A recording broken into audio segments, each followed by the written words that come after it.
Hey everyone, welcome to the second episode of the Ancient Presence podcast. In this episode, we talk with Alan from the YouTube channel Sacred Geometry Decoded. We had a great conversation where we explored topics like the possibility of lost ancient high technology, the moving and lifting of megalithic stones, and the mathematics of the Great Pyramid. Alan's a bit of a skeptic, and he guided us through very simple explanations of how the ancients could have achieved these things. We learned a lot, and we hope you do too while watching this episode. Before we get into that though, we want to thank many of our new friends over on Patreon. Zuni Picarelli, Reed Clemens, Kyle Delisle, Dick Meisterling, Chuck or Owanis, and Peter Schell. Thank you all so much for supporting us. It really helps us to continue putting out content like this. Be sure to like, subscribe, and share with your friends, and leave a comment down below and let us know what you think. Enjoy the episode, everybody. Okay, so for today's podcast, we have an interesting guest we've been looking forward to for quite a while now. This is Alan from the Sacred Geometry Decoded YouTube channel. Thanks for joining us today. We're looking forward to a good conversation. How you doing today, brother? Very good, thanks, and thanks for inviting me. It's a real pleasure and look forward to it.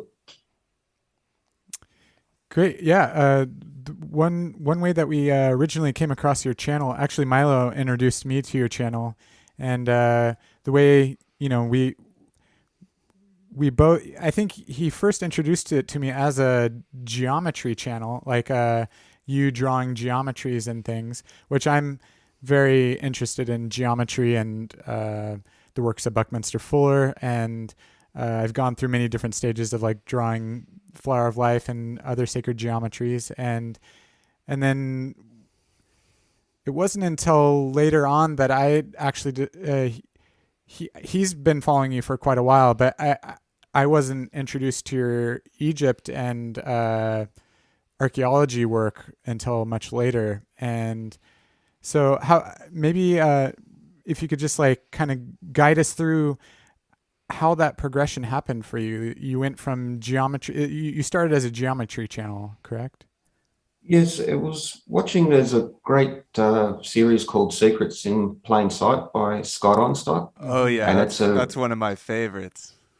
Yeah, and was it 2010? I watched this and my life was never the same really after that, because I got really interested, and it was more beginning with places like Washington, DC. And then I started investigating, like our national capital in Canberra has all of the same elements and design in there. And then I sort of followed follow the money and followed the architects, and then come across places like Brasilia and Astana, which have the same, not just the geometry and the measurements in the building and that type of thing, but also the same legal status as well. And that was a real sort of rabbit hole to go down. And then that I started looking at architects like I.M. Pei and Norman Foster, especially Norman Foster, who was he's like a rock star architect. He gets all the really important big new buildings, but he was the chief architect of Astana. And it was sort of just, following this trail. I was more skeptical. I still am. I try and be, I do look for alternative. I like, I'm interested in that. I love science fiction. I love fantasy and that type of thing as well. So I like that idea. But then it was like, following the physical money trail, seeing that these patterns happen.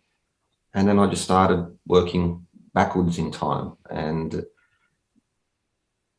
then I arrived at ancient Egypt, and basically by going from modern times, then back through to Greek and Roman times, and then looking for the origins of certain patterns in architecture, places like the Parthenon, and the use of 3, 4, 5 triangles in there, the Vesica Pisces, the 2-to-3 ratio, musical harmonies, things like the quadrivium and the old style of teaching, especially back in the Middle Ages and so forth, especially through cathedrals like Chartres and Cologne. And also looking more into Freemasonry, I think, is just like the broad term for it. It invokes a lot of emotion, but there's a whole depth into there. And there are also other groups, Oddfellows, Druids, and who have basically going back through to the craft guilds and how they originated. and also not just the architecture itself, but also the social impact of those groups and how they were a big influence on things like public health care and but basically our modern world, and that we have now, and are really important in the union movement and advancing working class people. But now when most people hear Freemasons, they think rich princes, but their origins begin with humble stonemasons, stone cutters, and the old craftsmen who were not only protecting their trade, but also widows scheme, pension schemes, scholarships for their kids, setting up hospitals, that type of thing. I think that was the most interesting thing really that I found was, for me personally, was the social aspect of these groups, but their origins, for instance, the Freemasons symbol are all ancient tools, embedded in stonemasonry especially. But it was more, I worked backwards rather than began with it. Like personally, ancient history was never my fate. Modern history was what I studied and favored, and it was just going backwards and looking for the origins of these things and the proportions in buildings and so forth. Yeah, I mean, it's really easy to start to look at modern buildings and recognize the sacred numbers that are repeated throughout, Freemasonic buildings and whatnot, the same ratios and divine proportions. And then you look back in time and start to realize those numbers were known throughout medieval Europe, and they're built into the Gothic cathedrals. And then you look further back in time. I can see how it's easy to just start from the modern era and progress backwards, because you look all the way back to Egypt and there's the same numbers, the same knowledge of mathematics, and deep embedded wisdom into their architecture, which they saw as sacred. And then you got to ask, how far back before Egypt and Mesopotamia does it go?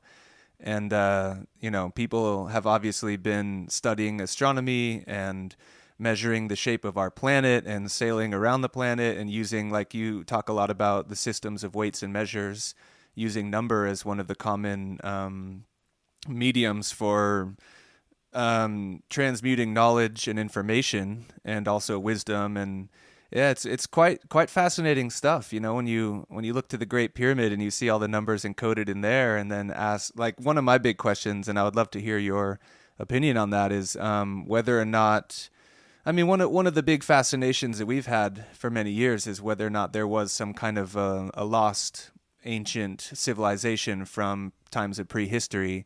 And if any of this knowledge might go as far back as, 5 or 6 or 7 or 12,000 years ago, or even before the end of the last ice age.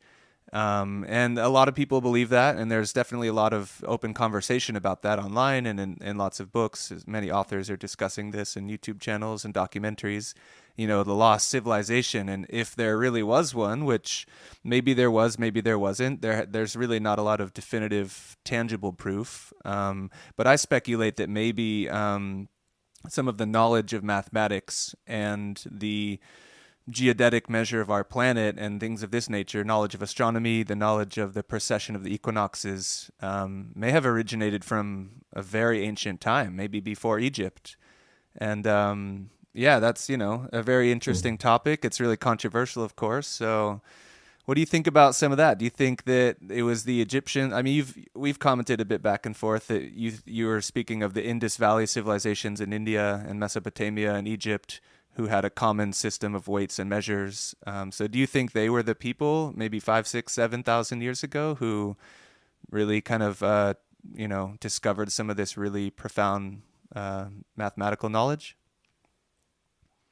I'm torn exactly what it, like, I think that could be one possibility, but firstly, like, what is a civilization versus a culture? Now, for instance, on the Danube Valley, you have Devana and Vinca, what they define as a culture, because they don't quite tick all the boxes of what is a civilization. Or there's like the Archaeum in Russia, where there was a big copper trade was happening there. And now it's not, again, doesn't tick the boxes of a civilization. So I think the term even civilization for some people might be a bit confusing, because it's like that everyone before a civilization was just unorganized and didn't have any sort of bureaucracy or scientific systems, let's say, but people were definitely trading over large distances. And so, for instance, copper, is a sophisticated, you need to mine it, you need to smelt it, and then to travel over time. So I think that, for instance, they have a Mohenjo-Daro Vale using a system of measurement which corresponds to the Old Kingdom copper and gold debit. And I think it's too much of a coincidence that they're so close to one another. And the system of measurement used in Mohenjo-Daro turns out to be 1.1 English feet, for instance. But again, you can follow that through time, and where they still were used thousands of years later. Now, for instance, the Mohenjo-Daro system, 27.3 grams, that's the copper Deben in Egypt. But then the Romans and Greeks were using that, and you still find ceremonial coins made of that particular weight as well.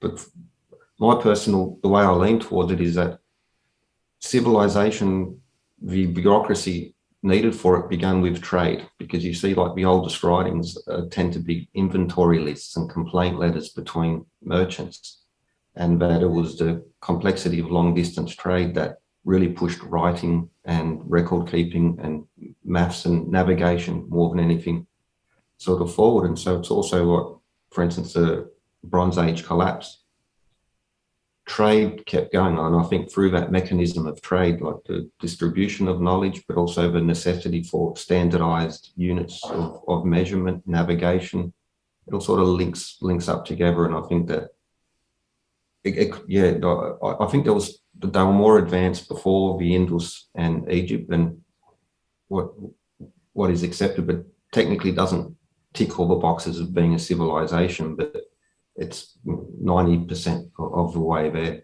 And it's the evidence for it. So I can't say that, these are my ideas, but it's a leap of faith to, how to get there. It depends what you want to believe, in a way. So I'll always try to train myself to go for the least fantastic and look for the mechanism where you sort of at least can find some circumstantial evidence, at the very least, for the lack of definitive evidence. Mm-hmm.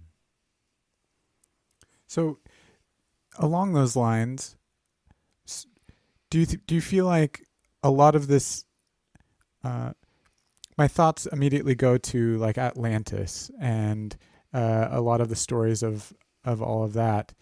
And when I,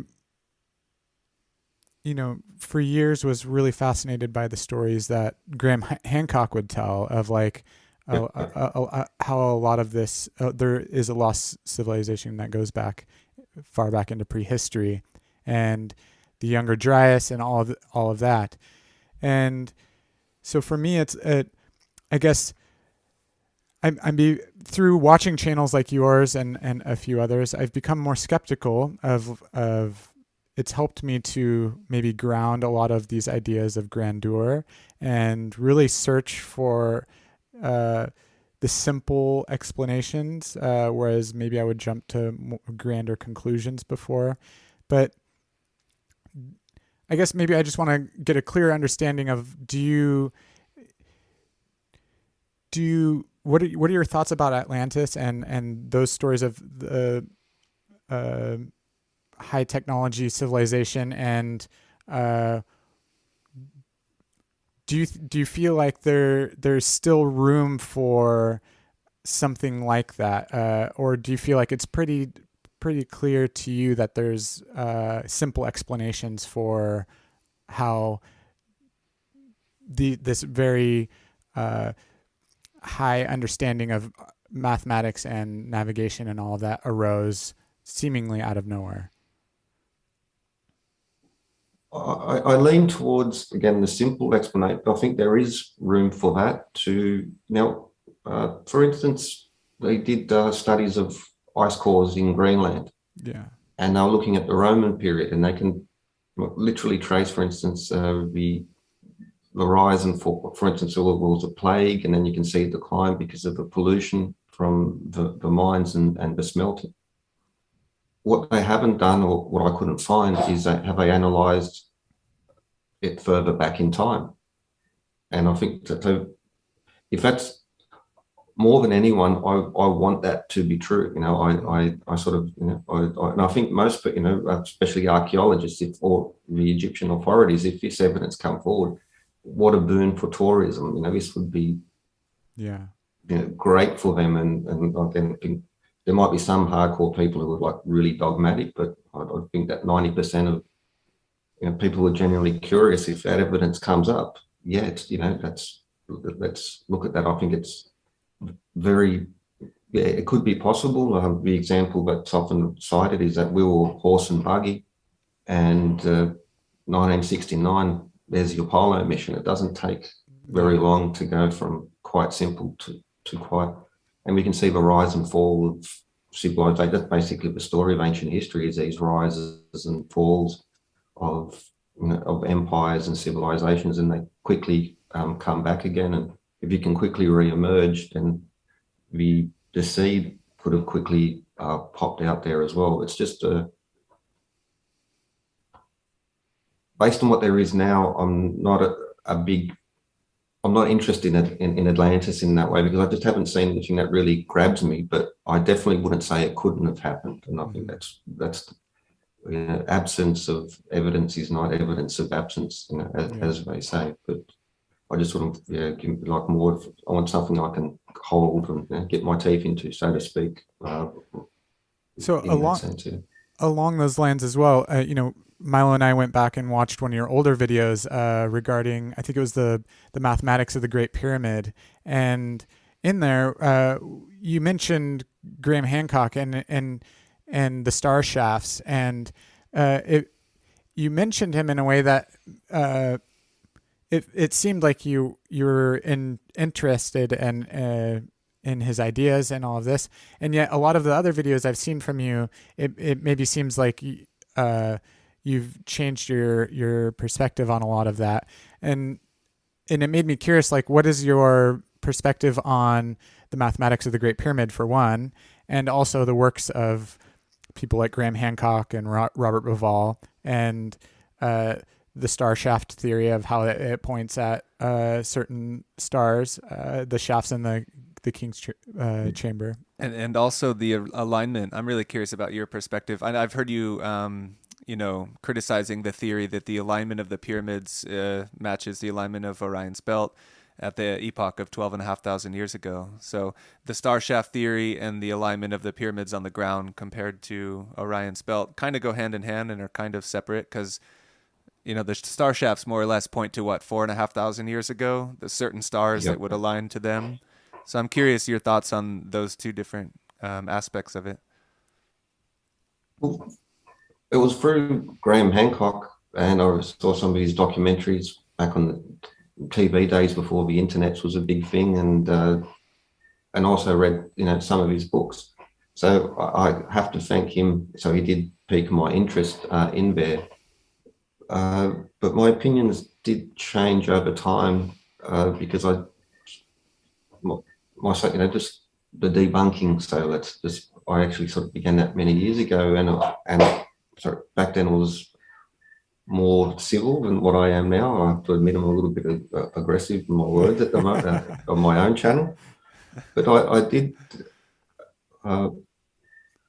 if I could just, like, when I first started, I was in the so-called alternative community. But I started posting some videos saying, well, hold on a minute, this is what Graham Hancock says about Baalbek, that the stones would be crushed under the weight of the wood. But, you know, you can look up the stats on what wood supports. It's not a hard thing to find, and it's just not correct, or that the rope would break under that. But it's, you know, you can find the tensile strength of hemp fiber, and it's more than capable on doing that. And then I found myself being pushed, you know, to the side, and you know, people would stop commenting, or, you know, I'd start to get little nasty little comments and stuff like that as well. And there's I don't know if you've heard of Clive Prince and Lynn Pinknet, sorry. Well, they're very alternative researchers, and they're very much into you know, this alternative area, looking at the origins of science and all things, Hermeticism. And they did a lecture where they wrote a book called I think it was called the Stargate Con. And they were just fact checking, not being poo-pooing the ideas, but just saying, hold on a minute, like for instance, this is not actually correct.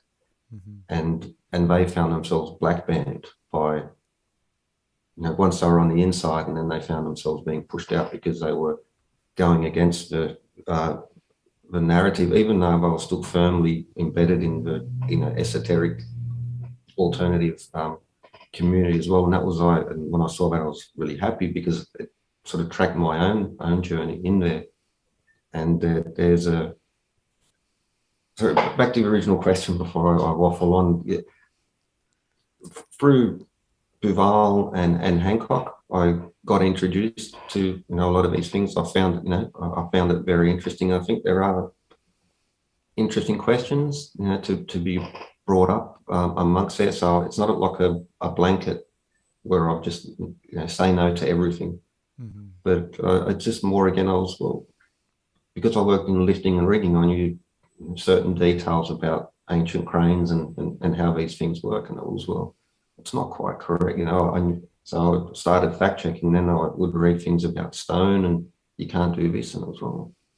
How do I'd look up stonemasons, and I knew a stonemason in the past, and I was, this is not quite correct, and that's that. And eventually that led to me picking up some stones, and because I was challenged, people would say, well, that's impossible, you can't do that. So, okay, well, I got some granite and some sandstone and started rubbing. I said, well, that's, you can. And then again, that sort of got me, well, by doing these things that didn't go with a certain line of thinking, rather, not that I wanted a medal, but it was, I'm persona non grata, how dare I, do this type of thing. So that I've got skin in the game in that I really am alternative. I think we need to constantly be re-examining the past and looking back and maybe readjusting as new evidence emerges, readjusting our opinions. But I find it's a little bit. I had a comment recently on another video, and the person was insisting that I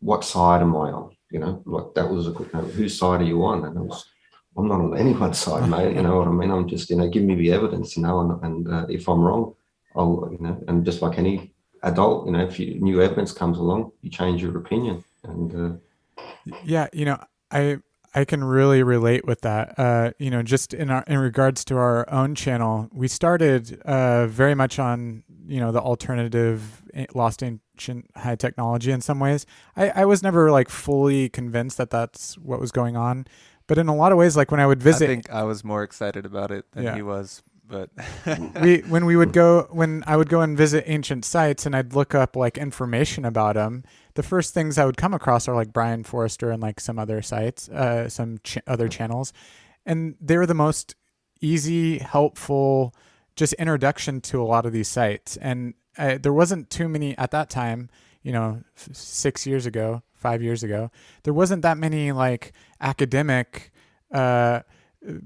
fun explorations of these sites, introductions to these sites. So that was a lot of the first exposure I was getting when visiting them.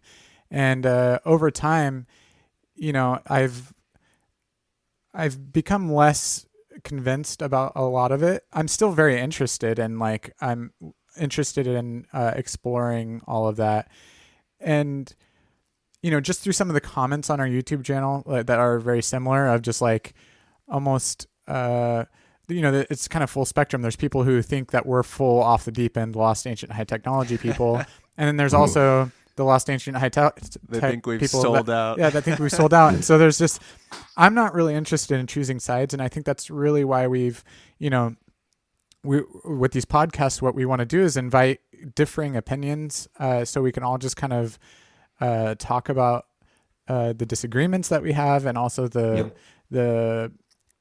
ideas that the new discoveries that we're making, and not really kind of see this as something to be fought about, because I really think that on both sides of the polarity there are really interesting things to be explored. And Yeah, so I can really relate with you on that. Like we're not wanting to choose sides or even have it be a thing that there is sides on, but more a really fun exploration of human history and Yeah. leaving it at that. I There's a think lot of it needs to nuance. be because there's some things that, so for instance, Atlantis, you could say it's subjective, and unless you've got a time machine, some things you'll never really be able to sort out, or some ancient text appears which confirms things. But then there are also the objective facts, that are just like there on the ground now. For instance, regarding the stones and flatness and angles, these are objective. And I think that if to investigate anything, you have to, whether it's the pyramid or the Serapeum or those types of things, you have to, well, what is there? And so often you'll hear things that are just objectively untrue. You can sort of like, even from Google Earth, you can see that the blocks are not precise and there's a lot of mortar used in there. But that's one of the things that ticks me off, is that you have people visiting the pyramids and they'll say it's, every block is precision and it's no mortar in there. It's like, well, look over your shoulder. Like I can see it. It's right there behind you, and it's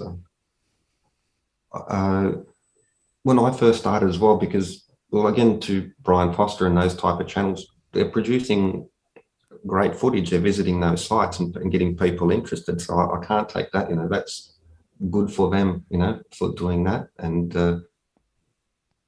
but it's just when it comes down to those very specific details, when they, if someone tells me that 2 + 2 = 5, no, it doesn't,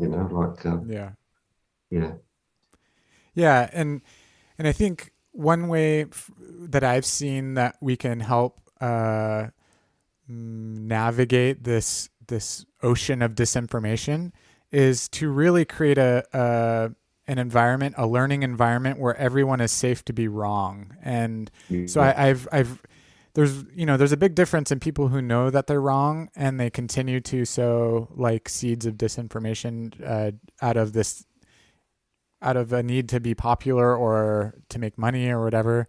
That's just, that's a moral issue. But I guess one thing that I've observed about learning in education spaces is how we can, and I hate the term like safe space really, but it's more in this regard of like, how can we hold our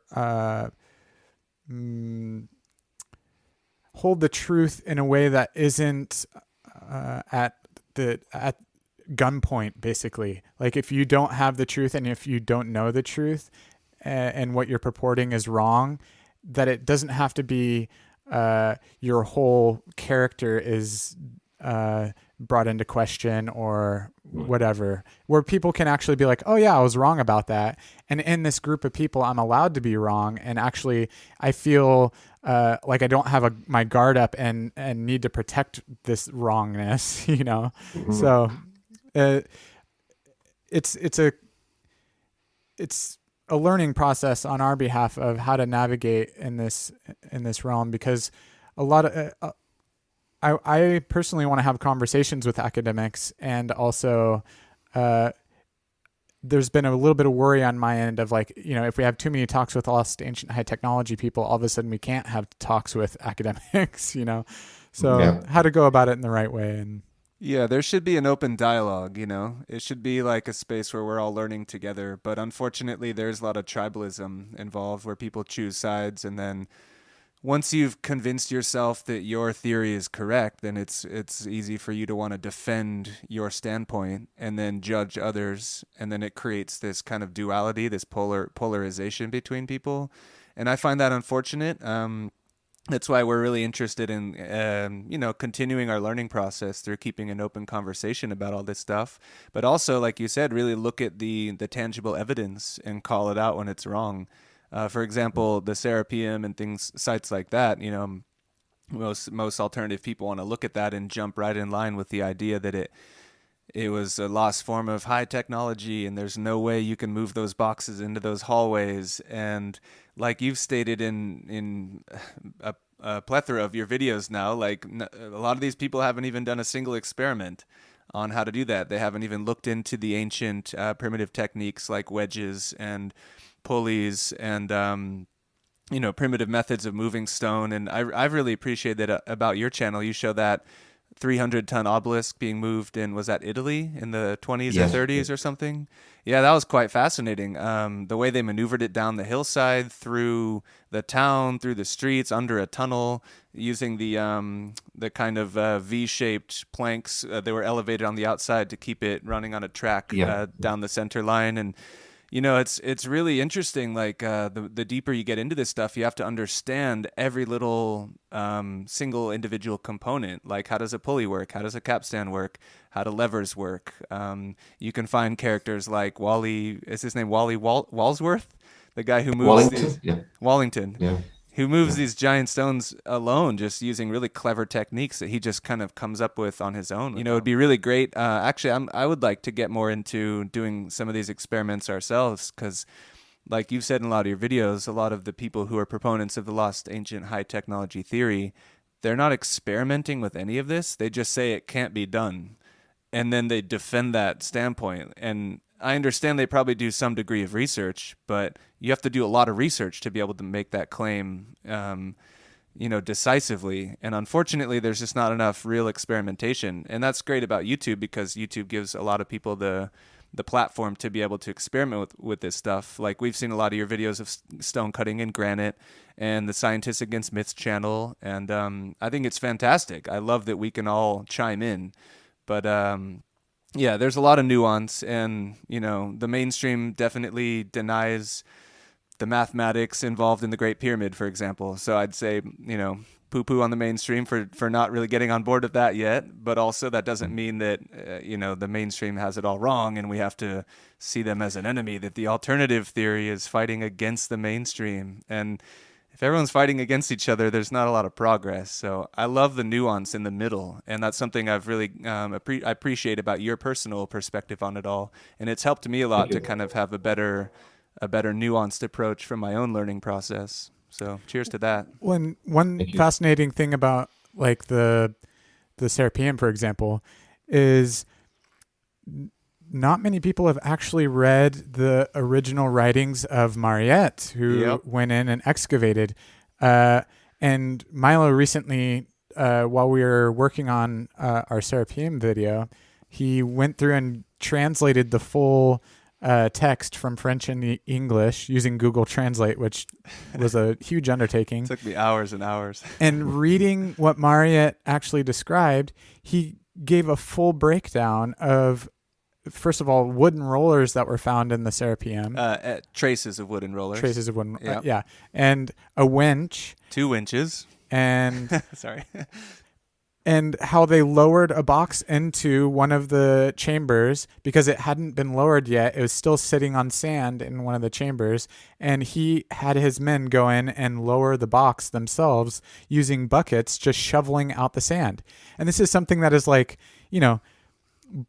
all for us to read, and yet not a single person that I've seen talk about the Serapeum has even gone back and read Mariette's account. Nobody talks about that stuff. Actually, what's cool is you in your video mentioned that method of using sand to lower a box, and I was like, aha, that's the only time I've ever heard anyone mention that. Well, that's, I'm unfamiliar. I've read passages of Mariette that have been translated, but I haven't read the whole thing. I'm going to have to go through and... Well, no, we have it. We have the document. We'll send it to you. Yeah, we'll send it to you. Excellent. Thank you.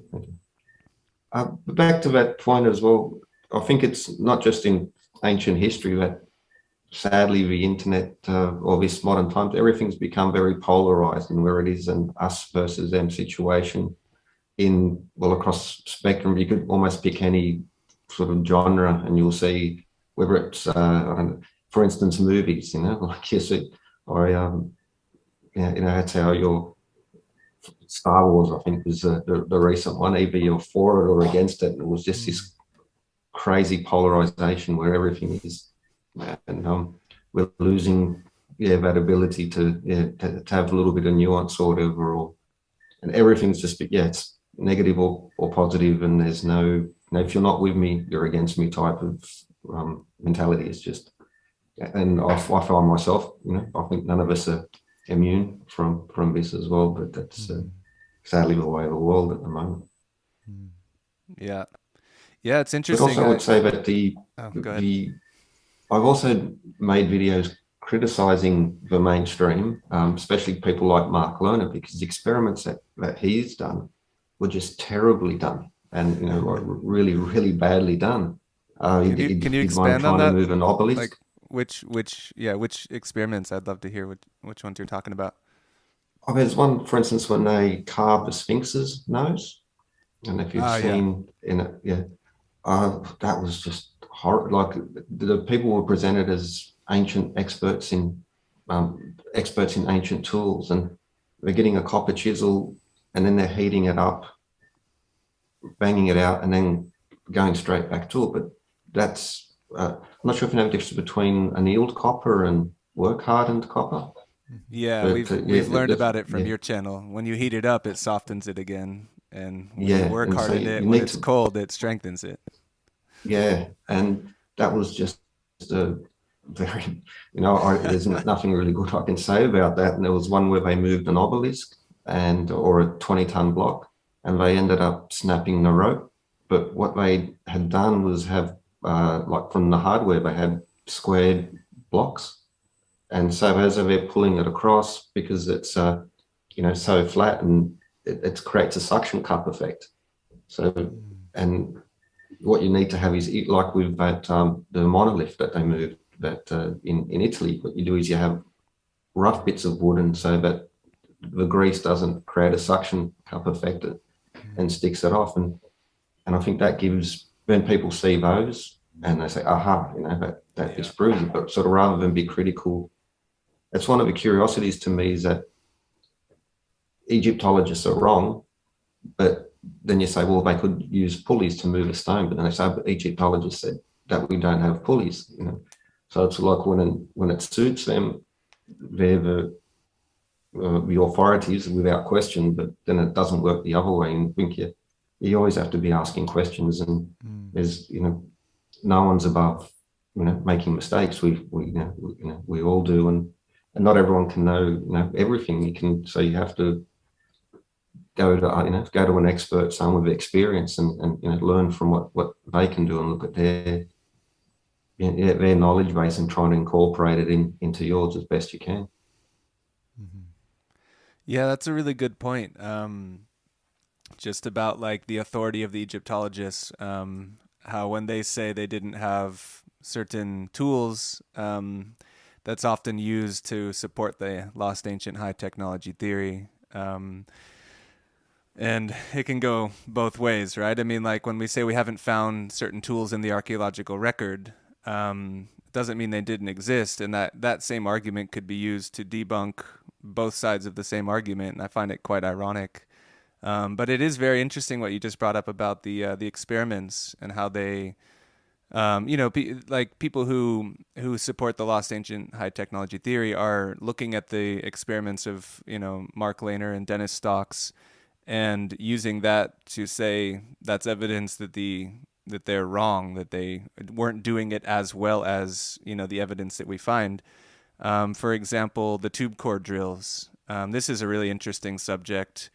And that's why I really like the work of Scientists Against Myths and your tube core drills as well. But they did one long one, and they had a video very specifically debunking the Petrie's core number 7, and they got those high res photos from the museum in London. And I just thought that video was so clear cut and straightforward that they compare them side by side and show you they're the same color, they're the same length. They're really like exact, almost replicas of each other. Ironically, though, the modern one was much more of a helical spiral, and it was such a nicer shape. It was cleaner looking. It was more polished. The spacing between the grooves were more equidistant, and I liked the way they played a little trick and said, "Aha! See, the ancient one was done better." And then they said, "Oh wait, actually we mix it up," and they switch them and show you the modern one was actually much better than the ancient one. And people are thinking that there's this continual groove, that there would have been some unbelievable amount of pressure from a machine 500 times with 500 times greater force, or more efficiency than what we have today. And it's like, hang on a second, 500 times greater efficiency? Like, that's a huge number. That's like a really, really, really extraordinary claim. And there's only one tube core drill. And I love the way you present this whole argument in so many of your videos, and you just kind of rip apart the whole argument. But ironically, like you've said, people still show that one video of Dennis Stocks, like in the 90s or whatever, with one little tube drill that took them many hours. And they use that to debunk the whole narrative about that. It's just such an interesting subject, man. It's so fascinating, all this stuff. Well, there's a lot of now instancy technique that you use to drill, just how you add the abrasive, how much water you use. These will all create subtle little changes in the style. And so, like, again, the science against myth one, like when I did my first core, they were a mess because I just small little improvements firstly increases the cutting rate, but also the quality. And so my first one was, eggy looking. It wasn't circular, but just by rotating, so every 5 minutes, I just rotate the position around the core. And so that bias in the tube then gets cancelled out. And so then you have a perfectly circular tube. And even so yours was kind of oval shaped, like instead of a round. Yeah, the first ones was, if you look from the top, it was a little bit oval shaped, and you could see that one side was sort of tapered a little bit more than what the other side was because I was cutting it from one particular angle. And from that, I was able to, there's some footage I always use. There's a granite box, and they've got some tube drills in there. I don't know if it's a pretty popular one, but now I look at that and I go, I know that was a noob. He was doing, I can see that there's these mistakes in there. And I go, I know what he didn't rotate his position, and then he come back, an hour, and then he started from a different angle, and that's why you have these sort of like little shelves on the side of the core as well. And yeah, but it's just I did a bunch of them, but the same with granite cutting as well. It's my experiments, that's like me rocking up on the first day of work, and doing a few. I was there, I worked until lunch, and then sort of went home, and but the tiny little changes will greatly increase the speed. Now, for instance, that Dennis Stocks one they mentioned, I'll always show that, and he will say he gets 4 mils an hour, but he's using desert sand, which has it's a lower amount of quartz in there. So you don't really know how much organic material or limestone dust or other material has got in there. But if you just have a better abrasive, and the Egyptians, they had silica sand, they still mine that now. In the Nile Valley, they had corundum, which is as good as diamond.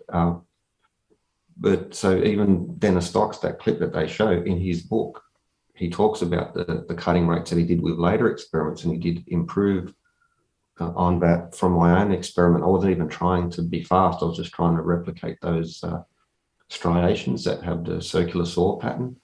So, for instance, I got about 6 or 7 mils an hour, but I wasn't trying to be fast now. But it's also now what they call it. So, granite bench tops, for instance. Still to this day, they use what's called a gang saw, and just basically a whole bunch of blades all in a row, and it's just pulling back and forth. Now, of course, they got it connected to electronics, electrical motor. The Romans were doing this same process, but with a water wheel. And so you have multiple blades running at one time. So if you're going to do a slow cut that's going at 4 mil an hour, well, just put another blade next to it. Now you're doing 8 mil an hour because you're going to cut 2 trenches. And then if you add another one, you're going to increase your speed. And that was done in the past, but it's actually still done now. Now, for instance, that 4 mil cutting rate sounds pretty slow, but gang saws that they use to cut granite bench tops, they cut it 2.5 centimeters an hour. So they're still going, it still takes them 3 days to cut, through granite. And that's because it's a much cheaper method. because you basically just get a steel bar or a copper bar, put some sand in there, and you just run it back and forth. But with a diamond rope or with a circular saw, they'll cut up to 1 meter an hour, but it's very expensive because you have to get the the diamond embedded on there, and so it's a which one's more economically efficient, but still to this day they're doing this very slow ancient technique. They've just connected it to an electrical motor to make it more efficient, and I think that if that was sort of a little bit more widely known, then the people are incredulous about formulas and how that takes too long. Well, your granite benchtop probably took 3 or 4 days to cut as well, and you wouldn't call that infeasible or whatever the term that they'll use to say.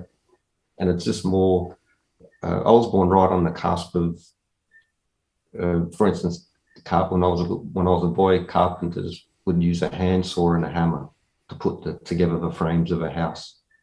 By the time I entered my adulthood, now it was delivered on trucks and brought, prefabricated from the factory. And just in recent years, we've really lost touch with the old artisan patience that they had to make. That's just been the standard. I often use the example of how many people would think that butter's impossible, because my mum used to have to churn it. And it took hours to make a little bit of butter, but now you just go and buy it. You don't appreciate it. But in the past, things just took time. That's why people didn't throw things away, because it wasn't a disposable culture, and we've got so used to disposable, quick, fast food, everything now. I want it in 5 minutes that we've lost that patience. Well, one question I have about that, it's one thing to cut granite and straight lines and do something like that. I totally see, and I've seen through your channel and through Scientists Against Myths how it can be done, but I still don't quite have an understanding of how things like the Khafre enthroned, the diorite statue of Khafre, how something like that with such detail and precision and beautiful, incredible craftsmanship, how that can be done using the same tools like copper chisels and pounding stones, how you can get very intricate details and finesse using those same tools. Do you have any insights as to how that can be done? Yeah, they still use them now. It's called a pointing tool or a pantograph. And so, for instance, the Romans made perfect replicas of statues.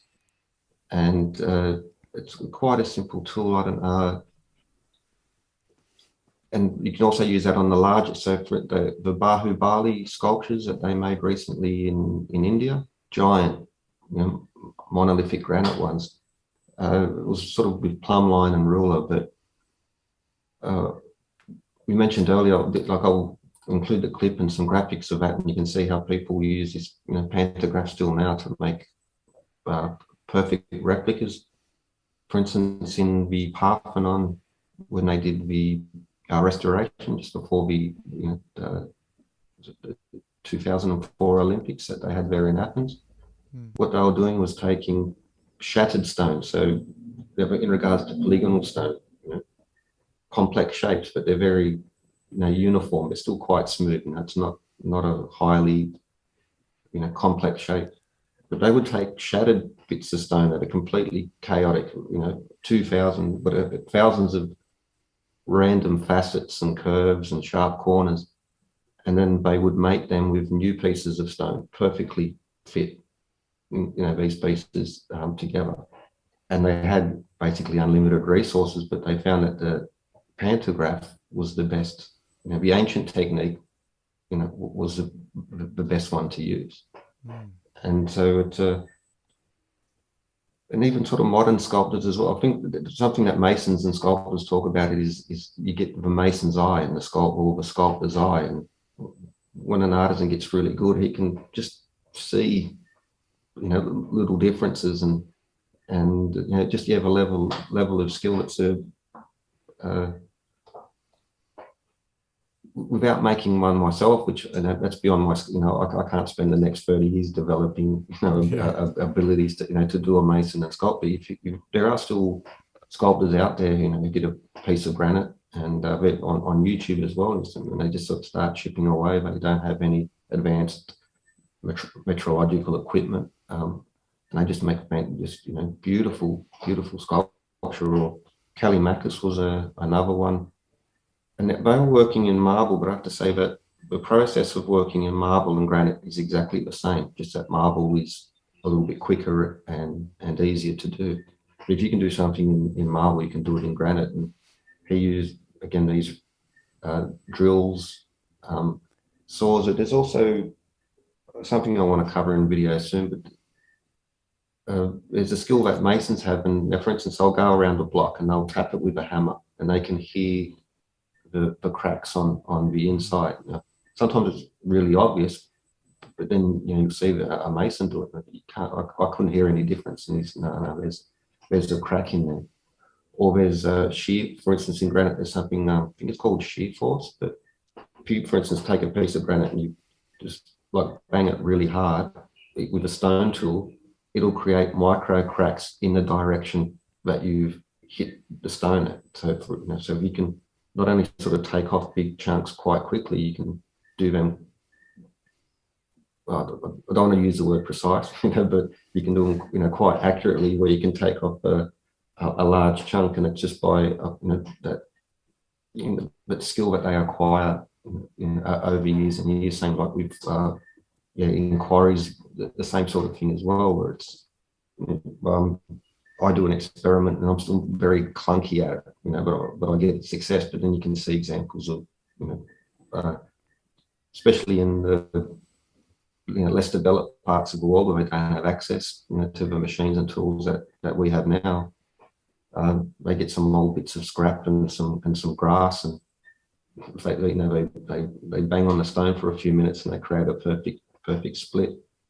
And there was a video I posted not too long ago where it was just a collection of old black and white photos from stonemasons, in the late 1800s and early 1900s.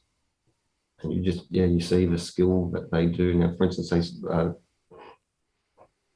can't remember in port, but for instance, in most state capitals in the US, especially there, you'll see, mainly on the East Coast, they do these beautiful column, with the capitals on the top, with all sorts of vegetation and in there, and that's as good as any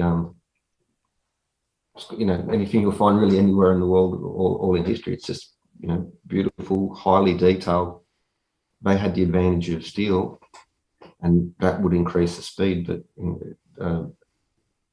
if steel is the only missing component, then that's not really a mystery. Sort of. I think it's just that they know what they're doing. They're really good at it. And I think the important thing is also they love what they're doing. That's something I've heard a few stonemasons talk about, where it's not just a job, or a profession. It's also an art form as well. And I think, for instance, a lot of people, a lot of artists know they're not going to be rich, but they do it because they love it as well. And I think that's also a missing element in there as well. I think there's a certain level of devotion. There are a few traditional Indian sculptors still working now. They mainly do restorations of old temples in India, but there's one recently built here in Melbourne, but the one in Hawaii, the Iravan temple. Oh, that's fantastic, and sorry, where did you say that one was? In Hawaii. It's on the island of Hawaii, yeah. I think. Yeah. I recently had somebody show me a video of that place. Wow, that is incredible. That stonework. And they also, when you see them, that they speak about the devotion that they have towards doing that. So again, it's not just a job; it's something more in there, and they really put their heart and soul. It reminds me of a big favorite book's Lord of the Rings, and like when Sam approaches the elves and he's can you show me magic? And the elves are like, what do you mean? They don't know what magic is. For them, it's because they put everything that they love what they do. And if they make a piece of rope, they make it really well, and they put their heart and soul into it. And so, or like that RPC quote, I probably got best to pick them. But yeah, if you really love something, you do it really well. You don't look to become rich if you make money. Nothing wrong with that. But it's that. I think that devotion is something that's, again, really patience and devotion. You can bring down mountains. There's nothing that can stop you. Yeah. Yeah, I love that. And I think it really speaks to kind of a hidden element that is kind of missing in a lot of our current world, the world that we see around us, our culture, that I don't want to say, I don't want to go that far, but just this idea that when we do something for the love of it rather than because it's paying us, there's a certain presence about somebody that you come across who's acting out of their own volition rather than almost being enslaved by their own need to survive or to appease others. There's a quality to the presence that is there, magical elven presence, if you will. Yeah. So, one thought that I had that came up while we were talking about megalithic stuff, and you had mentioned Baalbek earlier. When Milo and I visited Baalbek, I expected to be blown away by the trilithon stones, and I was, but I didn't quite foresee how spectacular the stone of the pregnant woman and the other stones that are in the quarry were. And one fascinating thing that we found while we were there is that all of the stones in the quarry are at a 15.5-degree slope. I have no idea why. And it's curious to me, like, there's certain things that aren't adequately described by academia or given rationale to, that I'm still, there's still so much mystery in the ancient world that I think it leaves a lot of room for these lost ancient high technology people to like really go wild with, because there's nothing that I've seen that really gives an adequate explanation of things like that. Well, on that pregnant mother stone, if you look underneath, there's a fine crack that goes all along the bottom part where they've started to hollow it out underneath. But if you can get a good angle of it, that's basically following the strata of where the stone is from the quarry. So there's a little, like a cliff, like a hillside just off to there. Mm-hmm. And so if you can quarry the top of the block, and then especially with limestone, you can split the bottom away. And so I think that stone, and I saw they pulled down their video because they got harassed too much, but there's the strata at that part of the quarry is about at that 15 degree. Yeah. And so they take advantage, that's work smart, not hard. So they take advantage of that, and you can split it off. Now that also applies with granite quarries. If you can find the strata, there's that's a weak point where it's just really easy to break the stone off. When I first saw it, I thought my original idea was my original thinking on that was that it was at an angle that I'm going to use that to take advantage of the gravity with rollers or something. That's what my thought was. Yeah. Yeah. And then I saw this other video, and he's looking at all the strata, the layers of the limestone there, and it follows, and you can even see where there's a crack started to emerge. Not because the quarrymen have lifted it out, just because there's a natural fault already there to take advantage of. Well, that's really interesting. Yeah, Baalbek is a fascinating place. There's so many different layers of different periods of architecture built on top of each other. And it was, it saw many different battles and wars and epochs where different civilizations took over and rebuilt, and it was smashed down again. And then there's all these higgledy-piggledy blocks kind of stacked up in different strange little ways. And when you look at the origins of the site, all the foundation stones are where you find, that's where you find the biggest stones. So what do you think about Baalbek? Because one interesting aspect of the site is that the Romans built perhaps their most glorious temple, or I think those are the biggest stones they ever moved for that temple at such a far distant reach on the furthest edge of or I guess not the furthest edge of their empire, but across the Mediterranean from their homeland. And that's kind of an interesting aspect of the site, why they would choose to build such a gigantic megalithic spot, so far away, and move these huge, gigantic, unbelievably enormous stones. As far as I understand, the trilithon are the three largest stones ever used in architecture anywhere in the world. It doesn't necessarily mean they're the largest stone ever moved, but stone that was placed into a structure in architecture. So I've got a lot of questions. A lot of people think that there's, some lost ancient civilization from, many thousands of years ago that built the original site, and then the Romans came along later and added to it, and then the Arabs came and added to it again, and all that, later construction got all mixed up. But what do you think about some of that stuff? Do you think the Romans really possessed the capabilities to move 800 or 900 ton stones and raise them into the wall, and move perhaps a 15 or 1600 stone out of the quarry and transport it to the actual site, where they probably would have shaped it again, and then it would have been lighter when they actually put it up into the wall? But I'd love to hear your thoughts on some of that. Well, I think the first thing is that eastern part of the Roman Empire, like it's said to be far flung, but that part of the world is one of the oldest urbanized, centers of civilization.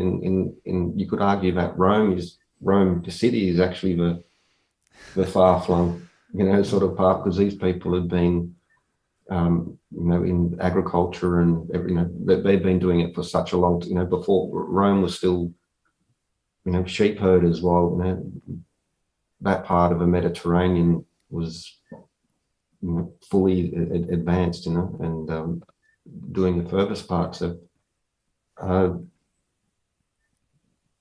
but in regards to them lifting, I have no doubt at all that they could, because for instance, the ladder and the obelisk that the Romans moved from Egypt to Rome itself, 400 tons was that obelisk, and then in the 1500s, the popes moved those obelisks once again, because some of them had fallen over, and they wanted to relocate some of them.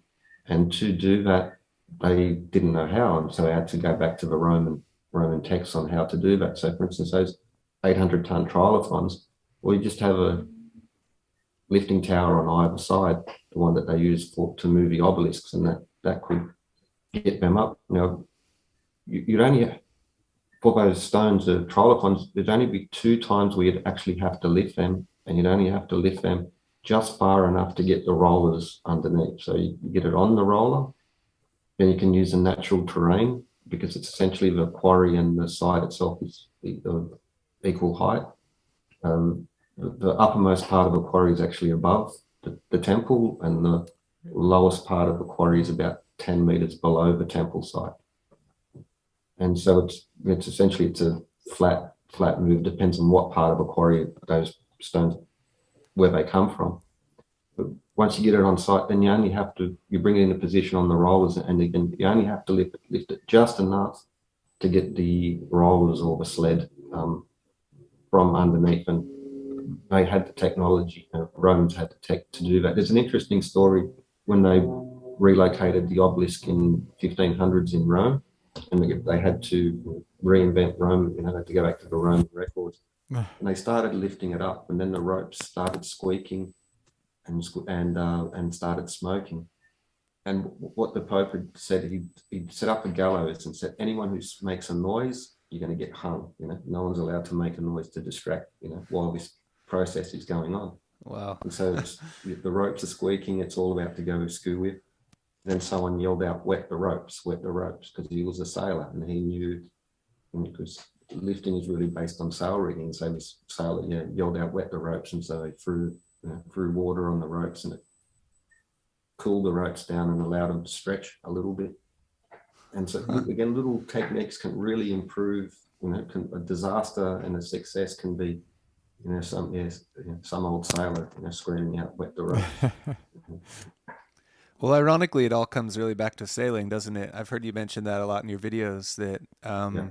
in order to be a seafaring people, you have to have the most basic knowledge of leverage and mechanics, to utilize just putting up a mast and, having tension to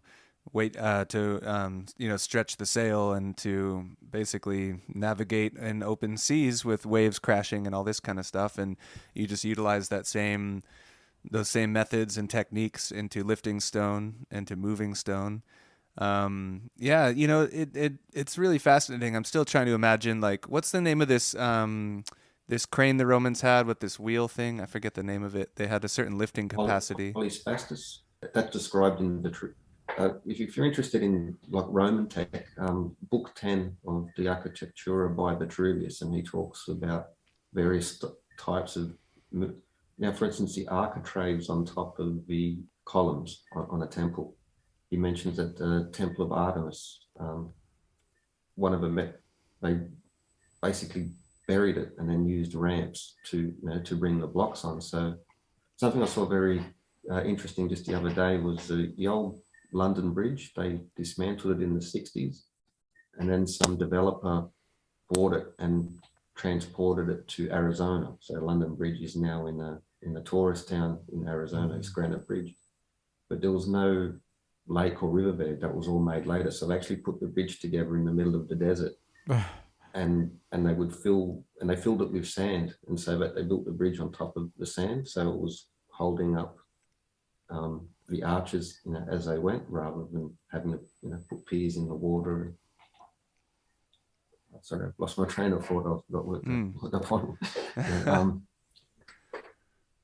Well, I think where I was going with that was the cranes have a certain lifting capacity. So one of the arguments that people, present is that you couldn't fit enough cranes around a circle and have it attached to one giant, stone coming out of the quarry, or to lifting it into its place. How do you manage to lift all that and roll? Using rollers, you could bring it and approach the wall where the trilithon stones were going to be placed, but then you have to shimmy them into their place, and then how do you slide them the last 5 centimeters until they're perfectly flush? And it's still, either way, it's a logistical nightmare. You'd need all the mechanical leverage you can, and winches and levers and all kinds of stuff in order to do it. So yeah, it's definitely impressive. It kind of blows my mind that anyone ever even tried that in the first place. Who was the guy that said, let's try it? Like, it just really, it's so impressive. And it's very easy for people to look at sites like Baalbek and just claim that ancient people could not have done it. But it sounds like you think the Romans really were capable of doing it then, huh? Yeah. Well, for instance, that Polyspastus, that standard crane, that was basically an IKEA flat pack crane for the legionnaires to use, where you could just dismantle it, put it on a cart, and then move around. And that type of crane was much more like the one you see driving on the road. So where it's got the long, so it was designed to reach out and then lift back and put down, and they're also able to swivel.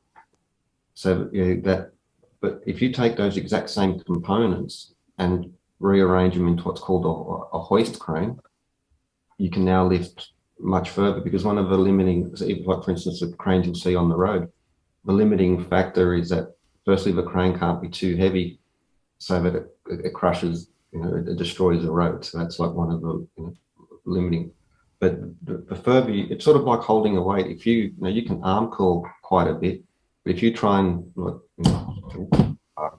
if you try and lift it up like that, it's going to be, you can only lift a fraction. So the further you are away from your center of gravity, it reduces, how much you can lift. And that's that Polyspastus was more like one of those, cranes that, come to your house. But if you build a hoist crane, exactly the same components, just reconfigured a little bit differently.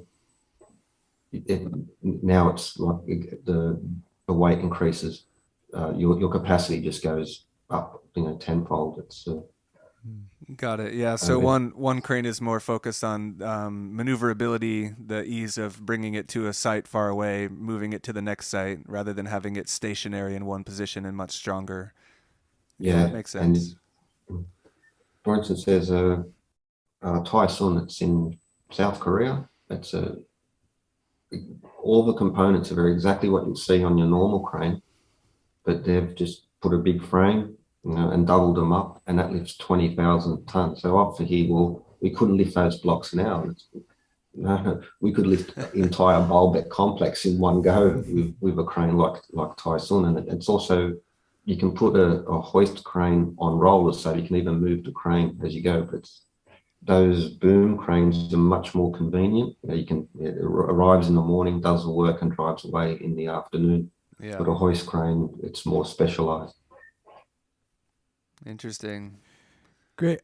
So, we're almost out of time here, but one thing I would like to kind of touch upon before we go is we've been, over the last few days, Milo and I have been really diving into the mathematics of the Great Pyramid and a lot of these sites. And it seems pretty blatantly obvious that the Great Pyramid itself encodes a lot of these earth measures, and then the question comes up of like, how did they have an accurate measure of longitude, for example, or the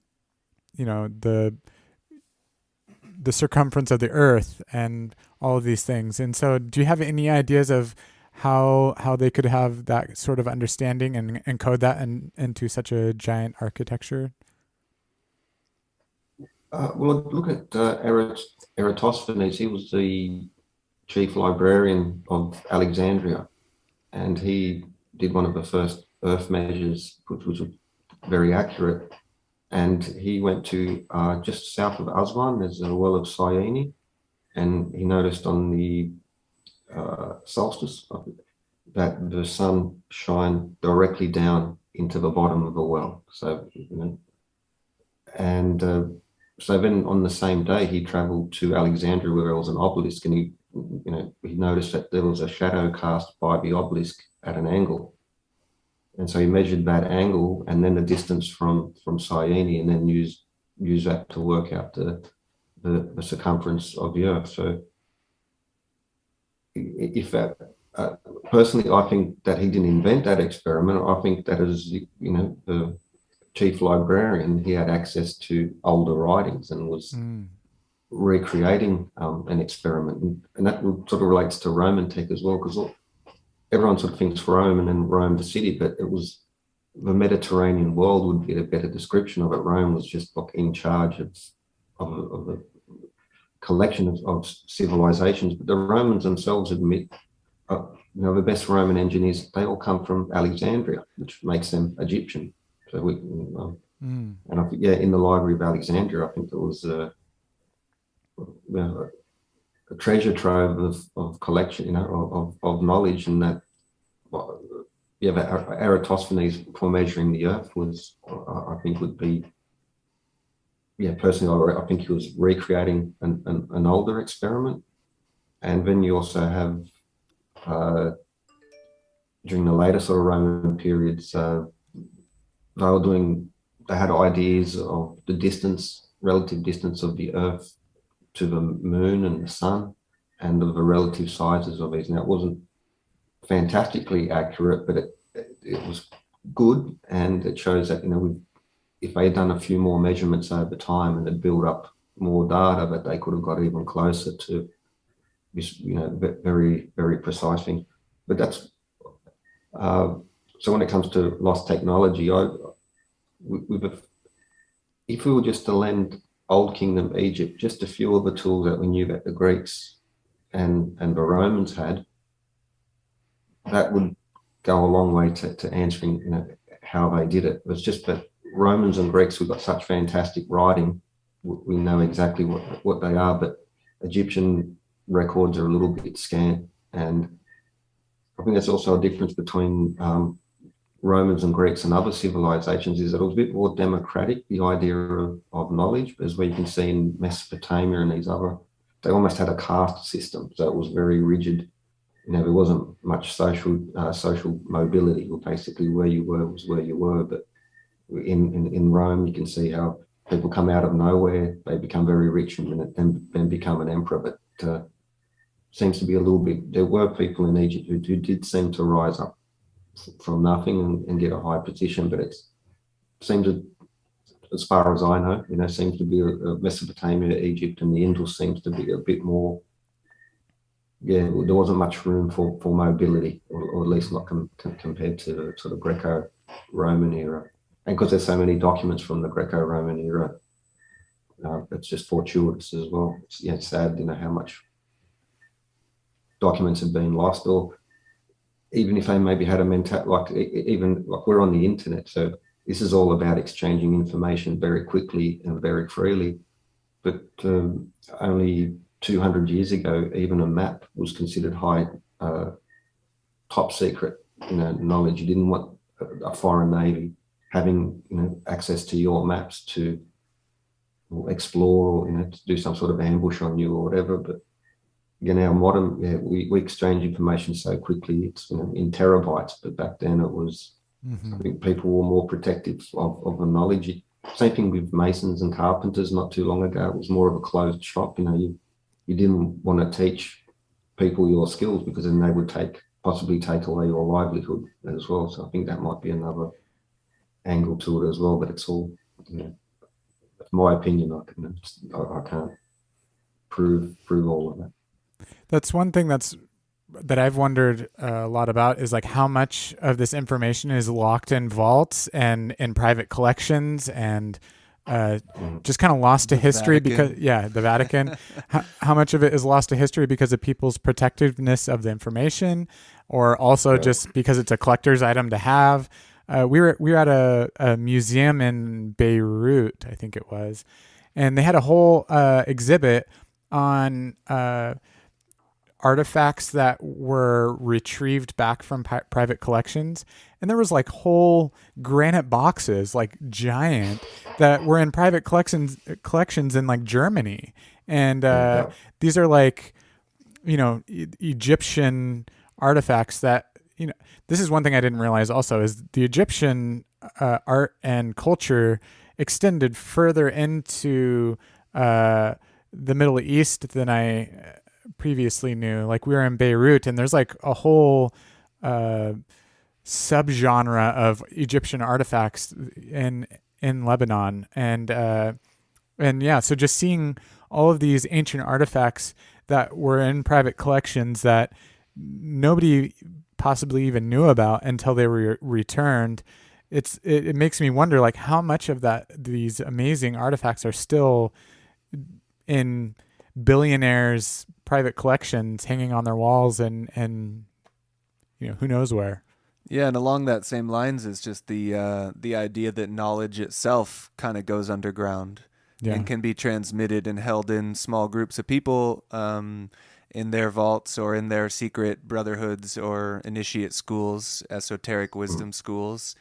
And I think that there's a great deal of that when you look back through the history of Europe and the Middle East and Egypt and Mesopotamia. You find a lot of these common threads, like the modern expansion of the Freemasons is kind of a continuation, I feel at least, from other traditions that came before them, like the Bogomils, perhaps the Cathars, going back into the Gnostic traditions and back into Egypt.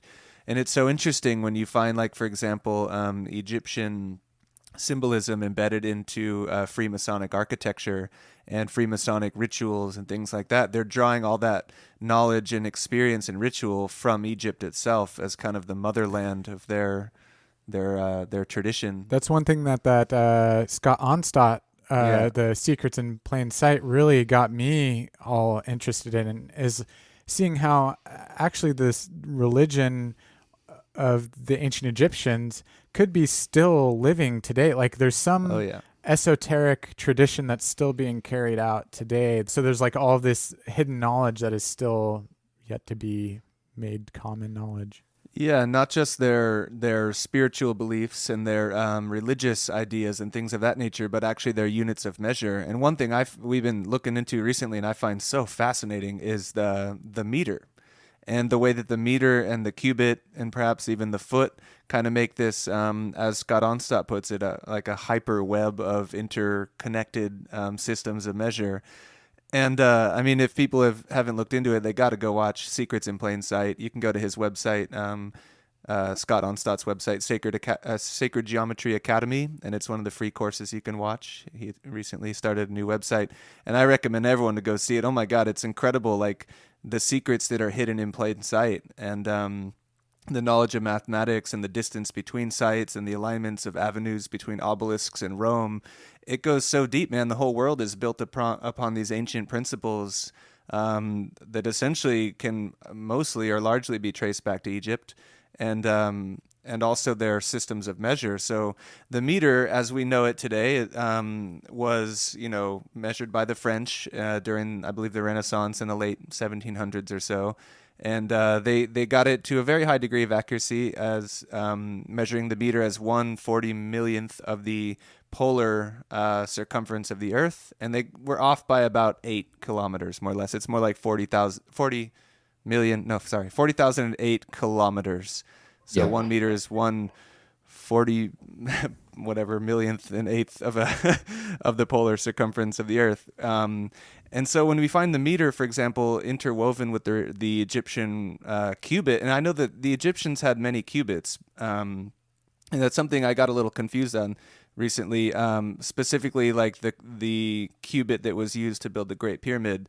Many people say it's 52.36 centimeters, which is exactly pi times the meter divided by 6, which would be essentially, if you see the meter as the diameter of a circle, then pi times the meter as the base measure of 1 being 1 meter as the diameter, then the circumference of that circle is 3.14, and of course pi that goes on forever.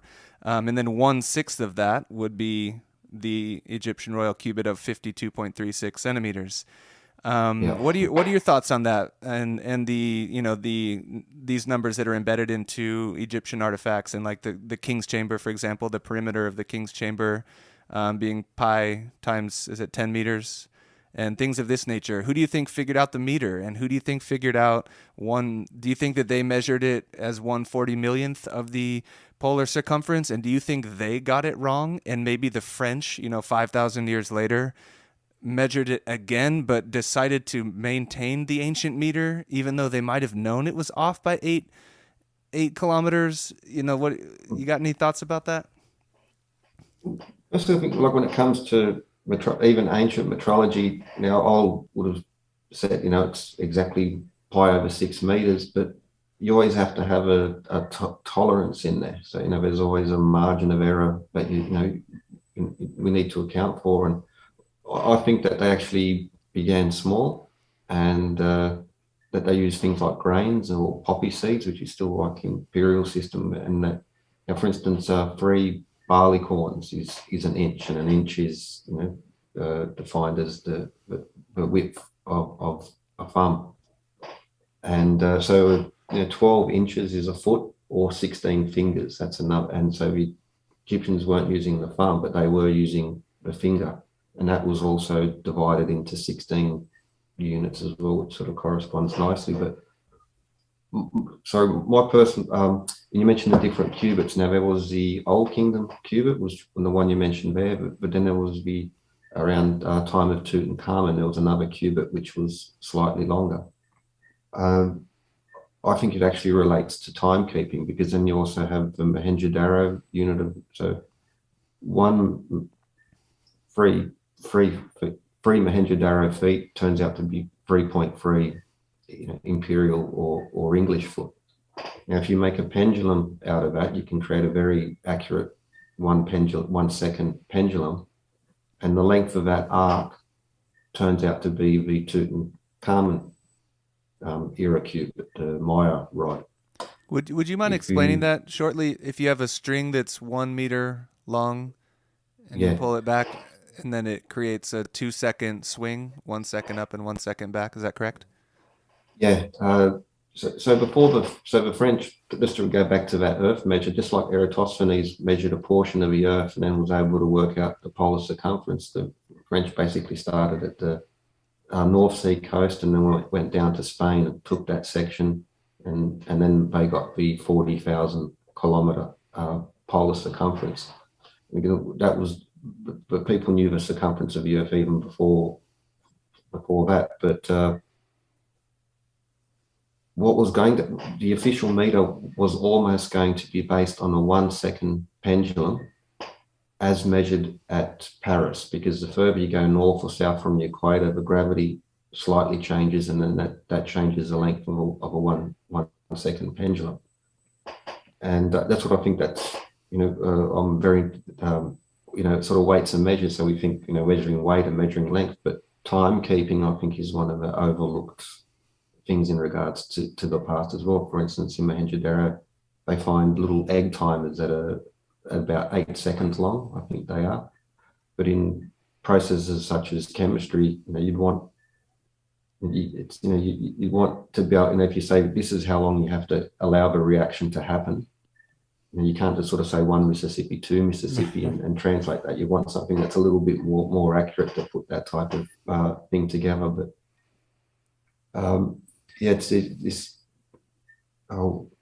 it'd be a whole long discussion as well. But that 1 meter pendulum, so one modern meter as we define now,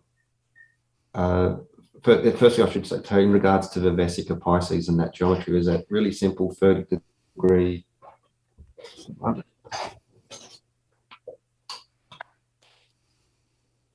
Something like, your 30, 60, 90 set square. Now you can do hexagons and that, the flower of life and all of that. These are all the angles that are in there. But so a 30-degree pendulum, it's very important that it's at no more than 30 degrees, because if you, so it's like when you're on a kid, you go on the swing and you're swinging, but when you get up really high at that top point, you don't swing anymore. You sort of fall and then you start to swing again. So anything that's above 30 degrees will actually affect the length of timing. So like a grandfather clock, they always swing at a shallow angle. So it needs to be less than 30 degrees. And it's a very simple geometry to do, so you can, to begin, and then you get the length, then you can measure the 1 second. But as I said, the further you move north or south, that changes the length. And so I think that's like why the Mohenjo-Daro unit is a little bit longer. Well, it does seem to correspond to that position on the Earth. And the Giza Plateau is 30 degrees north of the equator. And that would make a very effective pendulum base. Now, sorry, I got way off track. The French meter was defined by that measurement of the Earth, but the original idea was to create a 1 second pendulum as measured at Paris. That was almost going to be the concept of the meter. That was also the founding fathers in America there. Rather than use the English unit, they were proposing to use a pendulum set again at 45 degrees to define the American yard and American foot, but that never quite took off. So one of my questions about that is, do you think that the French, who were likely the Freemasons of that era, possessed knowledge of the meter that had been passed down to them for perhaps 5,000 years, and that they kind of utilized that measure they already had, and then kind of justified using the 1 second pendulum at that length to kind of match the polar circumference of the Earth? Yes, but I would also, now the meter was technically defined there, but in Germany, hundreds of years before that, they were using, and in Austria, they were using a foot, which was 333 millimeters. So their yard was, they didn't call it a meter, but it was a meter in length. And these obsolete units, which have faded out of use, but there are still sometimes recorded on the side of cathedrals. Riccioli was this famous Jesuit. He did a lot of work on gravity and published quite a bit on that. his original concept to develop a 1 second pendulum was to use it to time choirs, because that was just like a metronome. So we wanted to time, to get this music, and so that the music would be transmitted, that song would be at the same tempo, sort of somewhere else as well. But then it's this circular sort of chicken or the egg thing, because he wanted to find the perfect second, but then he was by ear finding what he thought was the best choir, and then comparing that, to their timing as well. It's I'm blundering here because it's such a it's chicken or an egg thing. Is it this one or is it this one? I personally think yes. I think it goes way back, and that it's connected through the transmission of weights and measures and timekeeping, especially because that's so important. Now, for instance, the issue of longitude was only solved when they made the first maritime chronometer, and so so knowing how to keep time, use time, measure time can be vital, especially in navigation and that type of thing. I think again that's one of the things where back to trade and navigation and seafaring. So it's not just the knowledge of the lifting equipment; it's also that geometric, mathematical, astronomical knowledge that you need, to sail the world with any success. If you make a mistake out there, you'll waste it. There's no coming back from it. So you really have to be on the top of your game to do that type of that trade as well. And even the amount of trade that was happening in the ancient world. Now, for instance, the Romans were trading with India, and they weren't following the coast. They were sailing straight across the ocean there from the Red Sea. They come out the bottom and just go straight across to India. Again, if you're not doing that well, if you make any mistakes, the sea is unforgiving in that sort of way, and that forced people to be more accurate, scientific, and to investigate these things, because if you don't, there's just nothing to do. Something that really interested me was Pacific Islanders and how they were able to navigate between islands, and because there were so many scattered islands. That's fascinating. One of the tricks was that they'd use navigating birds. So so they know that the bird is going to go for the island. So you just follow the birds, and it's going to lead you towards the island. Another one was that the fresh water coming off the island would have oil, and it would sort of leave a streak on, and so you could sort of like a highway, you could follow this, through into there. But most amazing was something that they was called the Matang, and it was almost lost. It was like one guy left in the Marshall Islands who knew how to read this, but they could feel the reflections of waves coming off islands, and so the wave would come off, and they would. They knew how to, and they would narrow in and fight. And again, if you're just a couple miles off and you sail past that island, there's nothing for thousands of miles, and so you had to be on top of it. And of course, they could use the stars and the sun.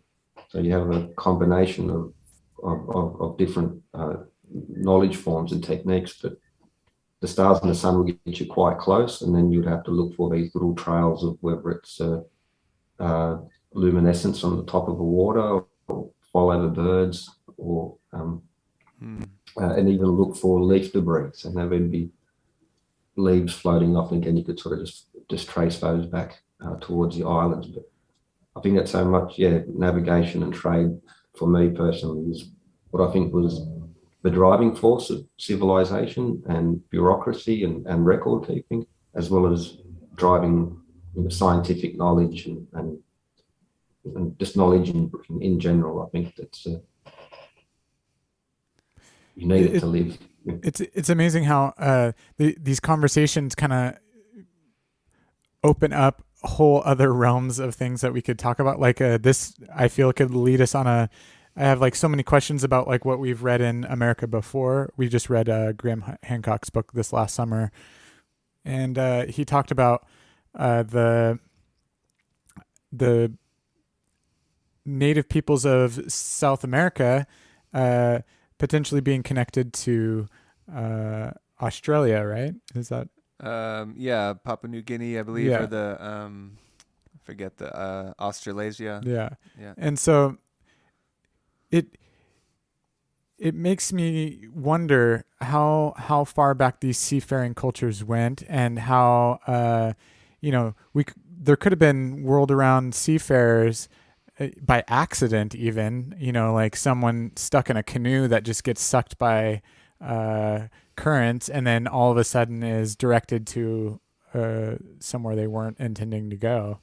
And uh, it yeah, so this is a whole fascinating topic that I'm sure we could go pretty deep on. I personally have to go, so I think we have to wrap this up. But uh, it's been really awesome talking with you, and Thank you. I really, one thing that I am grateful for through this is a lot of the things that I thought were mysteries and hard questions to solve. You've provided very simple explanations for it, and it just really goes to show like my own tendency to uh, sensationalize, and I really I To want lean to. towards the extraordinary. Yeah, well, and it kind of makes me, I want a lot of these very simple explanations to be more widely available. And I was, you know, I was talking with Milo recently about how it is becoming really hard. It has been in the past really hard to come across a lot of this academic information because it's behind paywalls, or it's through Mhm. universities or whatever. And so I would really love to see more YouTube channels and public discussions about a lot of this, because I think it would really do us all a lot of good, especially people like me who tend to sensationalize these very simple things. And so that's one thing I want to grow in myself, is really looking to, I guess, an Occam's razor approach to, like, Yeah. the simplest answer is the right one. So Yeah, but it's pretty clear though that ancient peoples were geniuses. They were brilliant, and they just were clever back then. They didn't have the iPhone, they they had the resources that they had, and they made the most of it. So that's what's interesting about all this is like the mainstream academics don't give them enough credit, and therefore people have to kind of reach into the extraordinary realm and say, well, there must have been highly, highly, highly advanced people with perhaps even satellites or whatever, because their measurements of the Earth were as precise as ours are today. For example, the precision within the Great Pyramid, um, it's an extremely accurately aligned monument. And I just find it unfortunate that mainstream Egyptologists and academics don't give them enough credit for the achievements that they were capable of back then. I mean, when you look at the socle of the Great Pyramid versus the perimeter of the pyramid with including the socle or without including the socle, you get two measurements, which I'm sure you've looked into that, are Yeah. indicative of half a minute, if I get that right, half a minute of a degree of longitude and latitude at the equator, which is incredible. I mean, it's extremely we did precise. the calculations on it multiple times, and it was very precise. Yeah, I Yeah. mean, that's a brilliant achievement, and I just would love to see that rather than people shouting conspiracy that the mainstream Egyptologists are hiding the truth or whatever, and therefore we need high technology and all this more extraordinary stuff. There's actually just a really simplistic explanation to things, perhaps. Well, and then you watch channels like World of Antiquity, which I've very much enjoyed his videos as well. He gives very Yeah. grounded explorations, all of this. But even with he did a video on these measurements of the Great Yeah. Pyramid, and he was just passing it off as if it was like kind of coincidence, and uh, that the socle and the Great Pyramid didn't have accurate enough dimensions, and that you could like really point to really say definitively about all of this. So Didn't he also say that pi is not encoded, or phi, you can't find these divine proportions? Like, have you seen that video, Alan? I would love to Yeah. Yeah. actually I almost have. see you do a response video to that. I think that would be pretty mhm. pretty Well, I've been, interesting. well, one thing he says in there, and you hear often, is that you can use like that, that's a number trick, and you can use numbers to find anything. And I've heard that before, but I would say, well, tell that to the tax department. You can't, now, because it's true, if I take, a series of random numbers and I multiply this by that, divided by that, divided by the number of dogs I had as a child, and I can arrive at any number. But we're talking about what just the height, the length, and the width. These are inherent proportions there. And pi and phi, you can argue whether it was intentional, whether they knew they were doing that. That's, I think, a legitimate argument. But you can't deny that it's not in there. And there's no way you can cheat the system, because it's height, length, and width. And you can't find, those proportions are there. I think if you look at it, and because there's slight variation in each corner, that's sort of something else I looked at as well. And I think that they, for instance, the difference between the shortest and longest side is a 20 centimeter difference. For me, that's too big of a difference not to be intentional, because even just with a measuring rod and some measuring rope, even an apprentice would be expected to get, sort of better than that. So I think that might be something in there as well. But yeah, it's definitely, I have to say, it's there, and whether they knew it or not, we can argue about that. But when I hear people say, well, you can find this number out of anything, I say, no, you can't. Take that, try that at a shop or the tax department. If your accountant starts making numbers out of anything, you'll get a knock on the door very soon, and people will be saying, sorry, that doesn't work like that.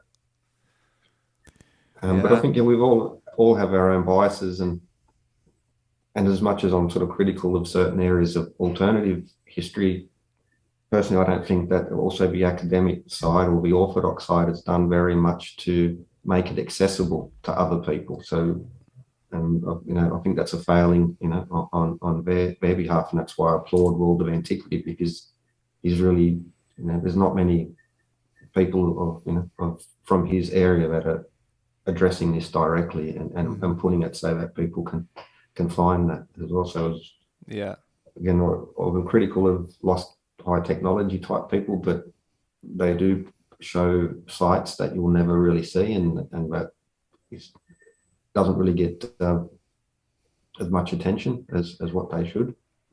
And none of us are perfect. I've made videos before in the past where I made a mistake, and then I'll pull it down and pull it up, or try to redo it again, or whatever. But as much as I criticize one side, I think there's also the so-called academic. I even don't like that term, because now it's become something where it's a pejorative, where people use that. But let's just say that the mainstream sort of type historians, people like Mark Lerner, but they're not maybe doing as good of a job communicating to the layman as what they should do. Yeah, I guess we're all part of it. We're all playing our part, and it's good that there's so many different resources where you can look online, and so many cool YouTube channels. And one of our goals is just to show people the ancient world and discuss it, and show people the details and get good footage of these sites. So we've been traveling a lot ourselves to these places, and when we all kind of are able to communicate with each other, we can learn from each other, and I find it all quite fascinating. I would be very interested though, if you perhaps would do a response video to World of Antiquities video. I don't know if that interests you. But hey, before we wrap it up, we got a couple maybe quick questions. Just real brief, because Casey's got to get going. But what are your thoughts on the concept of the speed of light being encoded into the latitude of the Great Pyramid? Speed of light in meters, Yeah. Well, I did a couple of videos myself pointing at that there are a few other connections in there, and that's sort of, so for instance, regards to pi, phi, cubits and meters, but just that geometry of the pyramid, all they needed to do was put in the 22/7 ratio to get the pi, and then everything else will appear within that because of the angle of the pyramid. And so if you only have knowledge of one, all the others will appear there by accident. That's like a very curious thing that when you look at the cubit and the meter and the pyramid, that how can I say it, that even if they didn't realize how deep it was, I think that's a really curious one. But that there seems to be this connection between these mathematical constants, which just emerge at that particular geometry. Now, if you just to change it ever so slightly, all of those bits would fall apart and they wouldn't appear in there. And I think that's more of a not quite the theory of everything, but it's one thing I've also noticed was the margins of error between some of these things in itself is based on phi as well. That was something that I've never sort of published, but that's what I think that, but there are slight errors. That's not exactly perfect, but the error itself, I think, contains some information in there, but whether it was conscious on their behalf or whether they just appreciated pi or phi, I really couldn't say. I want to believe that they did, but I can't sort of explain how that could have. But the speed of light, there's a fellow called Ollie Romer who really come up. He was the first accurate or reasonably accurate definition of it, and he was able to do it just by observing the moons going around Saturn. So even like getting to the speed of light or reasonably accurate doesn't take advanced machines, and even if you see the first like really accurate measurements of the speed of light, it was basically some bronze apparatus with some spinning mirrors, and they were able to do it there. So even to get to that level, it doesn't take laser beams and computers. People were able to calculate it just using some logic and some simple instruments. So that this idea that that they knew what they were doing, in our last podcast with Ben from Uncharted X, I brought up this idea that perhaps just like a bee doesn't create a honeycomb using hexagons, which enclose the most amount of space using the least amount of resources, just as they probably don't think of it as like, oh, this is a hexagon and this is gonna they don't think of it logically. In the same way, they're using resources, almost acting as a limb of nature's integrity patterns. And so, likewise, how can humans, maybe humans of at some point in human history, have acted in the same way, where they're not necessarily thinking of it as a logical, statistical analysis like data point, but it's actually just an extension of a spiritual, cosmic principle embodied in them. They are enacting nature's integrity principles without having to necessarily put it into numbers or put it into formulas. Precisely. One of the questions for me is how much this type of is built into our DNA, because we all tend to have the same aesthetic values, and we all, not everyone, but most people sort of prefer the fire-based sort of proportions of length to height of a room. But there's a feeling when you walk into a room, this room's not right, it's too skinny and too high, but of course everyone has their personal taste, but you do see all across human cultures that we sort of do come back to these basic proportions that seem to be the most appealing to us, and that's a deep question, like how much information computing power is in our DNA. It's interesting that some of the researchers in the quantum computers are actually looking at the DNA spiral as a possible model on how to build their systems, and is there something within us, but we're not conscious too, and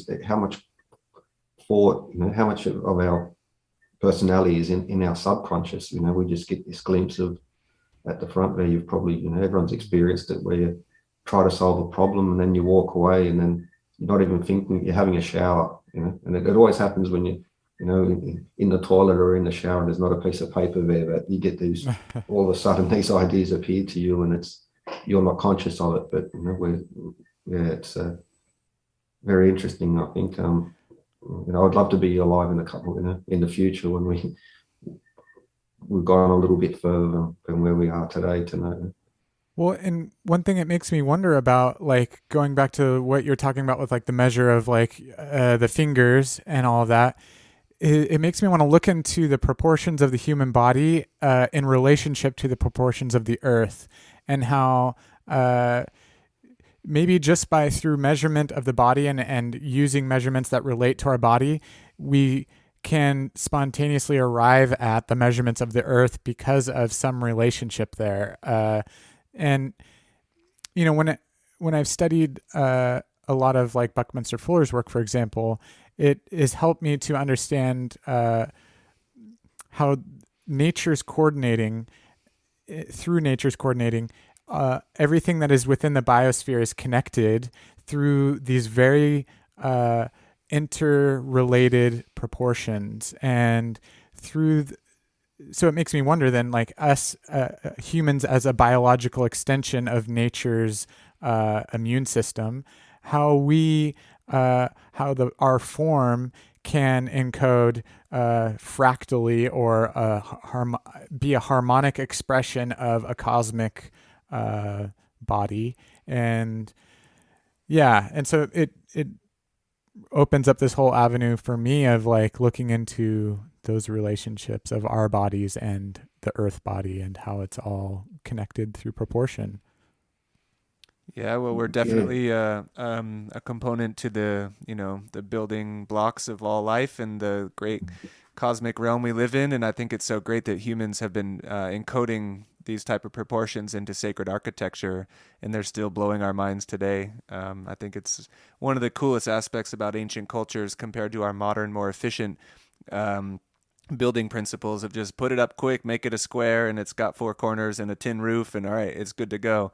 Whereas, sacred architecture from the past was really embodying these sacred principles of the interconnectivity of all life and the harmonic proportions of life itself in the universe. So it's something that'll never stop fascinating me every day. I think about the pyramid and the Parthenon and just all these numbers and measures and how brilliant people were back then. And they were more tapped in. Today we have light pollution. We're in a fast-paced society full of highways and roads and noise and traffic. And back then, people were really watching the heavens and using naked eye astronomy. And yet, genius is still alive amidst this chaos of lights and sounds. There's still genius to be seen on the planet. Totally. Well, thank you so much, Alan. This has been really great, and I'm sure we could continue talking for hours. And let's do another podcast sometime, man. It's great talking with you. No problem. Yeah. Let's recuperate and do it again in, I don't know, a couple weeks or something, a couple months. So well, thanks for having me. It's been great having a chat, and I'm looking forward. These types of things you spend months and years talking about. No, I think that's also as long as you're talking and thinking and presenting new ideas and hearing others out, you can always something to learn. Absolutely. Yeah. Well, thanks for sharing the learning process, and thanks for doing so much teaching on your channel. For people who are coming from our end of this podcast, definitely go to Alan's YouTube channel, Sacred Geometry Decoded. You've got so many cool tutorials about how to learn to draw geometry and study the numbers embedded in sacred geometry, and also a lot of great debunking towards narratives that you don't agree with and other YouTube channels. And you've just got a whole plethora of videos and information that people should really go through, and we definitely recommend to check out Alan's channel. And don't be fooled. He's very calm and nice here. Over on his channel, he gets a bit wild and feisty. All right. Well, have a wonderful evening, Alan. Thank you. Yeah. Take care, brother.